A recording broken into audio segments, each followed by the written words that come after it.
Boa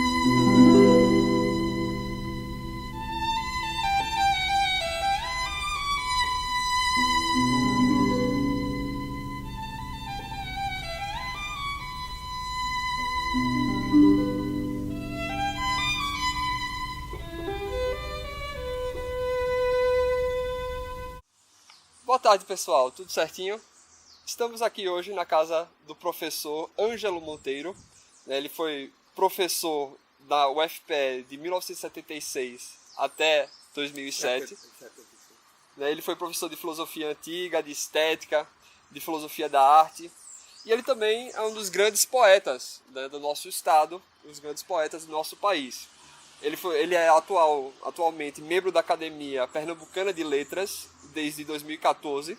Ele já publicou dezenas de livros de poesia e de filosofia da arte e etc. Então hoje a gente veio aqui visitá-lo para falarmos a respeito da relação entre filosofia e poesia. Tudo bem, professor? Até agora, né? Tudo em ordem. A gente só pode dizer o até agora, né? Então, professor, o senhor que é, né, filósofo e poeta, a filosofia ela sempre teve uma relação, digamos assim, de tensão entre esses dois assuntos, né? O Platão, que ironicamente escrevia a filosofia de uma maneira bastante poética e dramática, ele fazia uma forte crítica contra a poesia, né, como algo que era uma imitação da imitação e por isso estava a dois passos da verdade.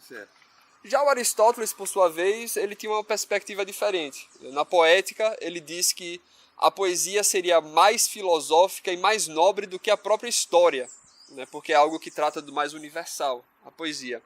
Então, nesse sentido, se desde o início da filosofia a gente tem duas posições tão diferentes em relação, né, à relação dessas duas disciplinas, como é que o senhor, que é poeta e é filósofo, entende a relação dessas duas? Cedric, em primeiro lugar, muito obrigado pela escolha de meu nome para a entrevista. Em primeiro lugar, esse Platão, que é visto dessa maneira, ele não é rigorosamente o mesmo Platão que surgiu depois.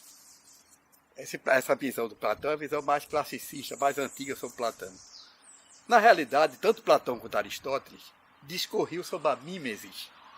Só que a Platão enfatizava a mímese dos axés, quer dizer, a mímese dos arquétipos. E o outro enfatizava a mímese da ação. Daí, mimesis test pax, a mímese test pax, da ação, a representação da ação. Uma representação dos arquétipos, Platão, o outro a representação da ação. Então, não havia em Platão essa oposição entre a poesia e a filosofia, como se a filosofia fosse mais racional do que a poesia. Na realidade, assim como para Platão, que foi na metade da vida, assim como para Aristóteles, a representação não é apenas cópia da realidade, reprodução da realidade, mas reprodução da ação da realidade. Para Platão, a mesma coisa, a poesia é a grande poesia, é aquela que se aproxima dos heróis, do louvor dos deuses e dos heróis. Portanto, não era aquela que, por exemplo, minimizasse o poder dos axés, dos arquétipos, aquela que valorizasse, sobretudo, a visão do arquétipo das coisas, fundamento das coisas. Então, ambos, tanto um quanto o outro, quer dizer, é como se, por exemplo, tanto que ele faz uma crítica de alguns trechos de Homero, não é de todo Homero. O próprio Platão era um poeta, o tempo todo, né? Enquanto Aristóteles é o mestre do conceito, ele é o mestre da linguagem. Não é por acaso que Aristóteles permaneceu metade da vida platônico e o resto aristotélico, o próprio Aristóteles. Quer dizer, é essa a visão que eu tenho, quer dizer, os estudos que me levaram a ver que esse Platão que eu julgava superado por Aristóteles não está tão superado assim. São duas visões diferentes sobre a mímese. Ou seja, em nenhum dos casos a mímese é apenas cópia do real, mas representação. Em Platão, representação arquetipal das coisas. Em Aristóteles, representação da ação da realidade. É assim que eu vejo. Então, há uma poesia que aproxima a gente de algo ideal, de algo fundamental da condição humana, e há uma poesia que, vamos dizer, que fica reproduzindo simplesmente determinados momentos, né? Passageiros. Como estava falando, o Aristóteles ele dizia que a capacidade imaginativa serve como o ponto inicial do pensamento racional, do pensamento lógico, do pensamento científico, etc. Qual é o efeito negativo, digamos assim? Quais são os problemas de você ter uma intelectualidade, né, de cientistas, filósofos e pensadores que não têm um treinamento nesse imaginário poético? Eu acho que a primeira coisa começa naquela distinção que ele faz entre a poesia e a história. A poesia narra o que aconteceu e a poesia o que poderia acontecer, o campo do possível. Eu acho que a mesma coisa ocorre no campo do raciocínio propriamente dito, né? E não é isso que você está perguntando? Sim, sim. E da formulação poética, né? Quer dizer,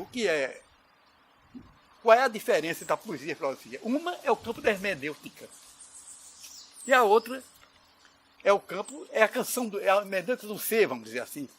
Ao passo que a poesia o quê? É a canção do ser, vamos dizer assim. Mas só para você citar como exemplo, eu era menino e eu tinha 8 anos de idade, e aí na escola que a gente pegava, né, antiga, né, tinha aqueles livros da uma editora dos maristas, FTD. Eu aprendi de cor exatamente Deus. Sem vídeo falar das 5 vias do Tomás de Aquino e outras vias. São belíssimas. Mas olhe, se você pegar Casimiro de Abreu, eu acho que ele explica melhor. De uma maneira, formular Deus de uma maneira intuitiva, melhor do que grandes pensadores. Veja bem. Eu me lembro, era pequeno, e brincava na praia, o mar bramia, e erguendo o doce altivo sacudia a branca escuma para o céu sereno. Eu disse à minha mãe nesse momento, que dura orquestra, que furou insano, que pode haver maior do que o oceano, ou que seja mais forte do que o vento. Minha mãe assovia e me respondeu, é um ser que nós não vemos, é maior que o mar que nós tememos, mais forte que o tufão, meu filho é Deus. Quer dizer, essa maneira, uma vez um menino dizia, quer dizer, de lidar, porque a maioria das coisas que a gente vive, a gente convive não com aquilo que vê, mas com aquilo que a gente não vê. Aí eu me lembro que meu filho estava fazendo científico, eu tive que comprar o livro na velha FTD. Quando cheguei lá, quando abri a segunda página, a terceira, estava Gabriel o Pensador. A coisa mudou muito, né?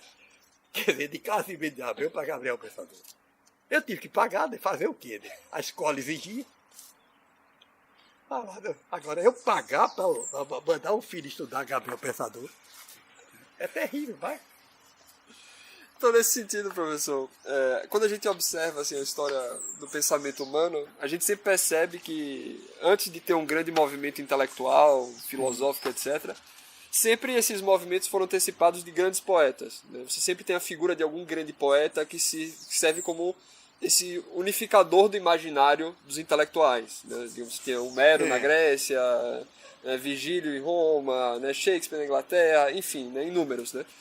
No caso, parece que atualmente no Brasil falta-nos alguma grande figura poética, de modo que os intelectuais todos tenham conhecimento e tenham incorporado imaginativamente esse poeta. O grande problema, Sérgio, é que a gente, por exemplo, nós somos um continente manobrado, dirigido por uma micro-região, que é o Sudeste. Né? Quer dizer, o grande problema é que a gente não conhece. Por exemplo, nós não sabemos o que está acontecendo na Paraíba, nem em Alagoas. Não é? Então a poesia é sempre apresentada como algo que pré-forma a filosofia, que vem antes. Em parte isso é verdade. Mas por outro lado, a linguagem sagrada é toda escrita em poesia. Você vê a linguagem bíblica, a linguagem do Bhagavad Gita, quer dizer, é uma linguagem ancestral, arcaica, primeva, que está em todas as culturas. A filosofia se faz também dessa linguagem. Ela não é só prévia, ela é fundamento das outras. Eu vejo desse jeito. Porque sem essa linguagem, no núcleo central, você não terá a filosofia. Eu citei como exemplo típico uma poesia do poeta romântico brasileiro, né? Completamente esquecido hoje. Né? Eu vejo assim, como uma coisa mais fundamental do que simplesmente como se fosse a antecipação da filosofia que vai surgir depois. Só que enquanto a filosofia ela tende mais a ser hermenêutica, a outra tende mais a celebração das coisas. É uma linguagem de celebração, vamos dizer assim. celebração daquilo que é permanente nas coisas. Eu vejo assim, desse jeito. Então, professor, para a gente poder encerrar, né, para algum estudante de filosofia que esteja interessado, talvez, em conhecer melhor esses pontos de conexão entre a arte e a filosofia, entre a poesia e a linguagem filosófica, né, o senhor recomendaria algum livro, algum texto? Que eu vou colocar. Se o senhor tivesse que escolher um, assim, para um acessível para um estudante que esteja começando, por exemplo. Olha, e o Zaratustra de Nietzsche. Zaratustra de Nietzsche. Você pega filosofia e poesia ao mesmo tempo. Zaratustra de Nietzsche. Assim falava Zaratustra. Porque, bem mesmo, a impressão quando você lê é que você está lendo a Bíblia às avessas. A primeira sensação que eu tive, eu tinha 13 anos. Até hoje me influenciou. Quer dizer, a linguagem. Quer dizer, é altamente poética.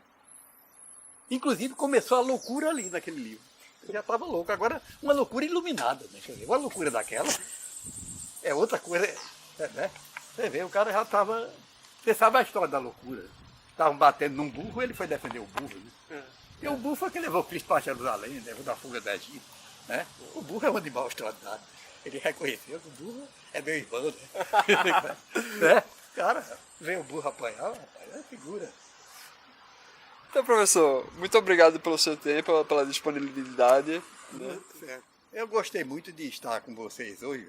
Estou mais jovem, eu me sinto mais jovem ao lado dos mais jovens.